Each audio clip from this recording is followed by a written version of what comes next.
A man, as a general rule, owes very little to what he was born with. A man is what he is made of himself. I will impress upon your mind the fact that if you want to do a man justice, you must believe what the man himself says rather than what people say. A man's judgment must be the final attraction in everything that has to do with himself.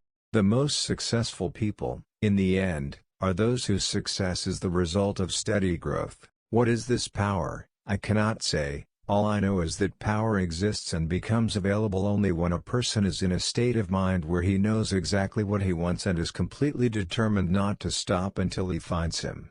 One who advances step by step carefully, who will surely succeed in the greatest degree. It is the man who carefully advances step by step, who is bound to succeed in the greatest degree. Man is the result of slow growth. That is why he occupies the position he does in animal life. What does a pup amount to that has gained its growth in a few days or weeks, beside a man who only attains it in as many years? There cannot be mental atrophy in any person who continues to observe, to remember what he observes, and to seek answers for his unceasing hows and whys about things. Ordinary people who know nothing of phonetics or elocution have difficulties in understanding slow speech composed of perfect sounds, while they have no difficulty in comprehending an imperfect gabble if only the accent and rhythm are natural. From my earliest childhood, my attention was specially directed to the subject of acoustics, and especially to the subject of speech, and I was urged by my father to study everything relating to these subjects, as they would have an important bearing. I have discovered that my interest in my dear pupil, Mabel, has ripened into a far deeper feeling than that of mere friendship.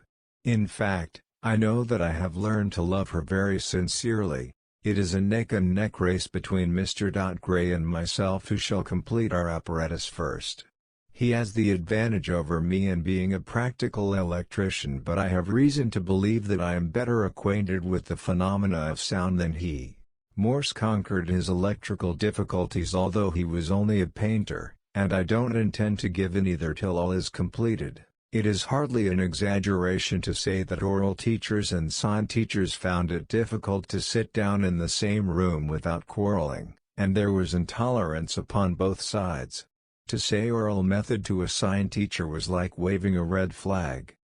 Dumbness comes from the fact that a child is born deaf and that it consequently never learns how to articulate, for it is by the medium of hearing that such instruction is acquired.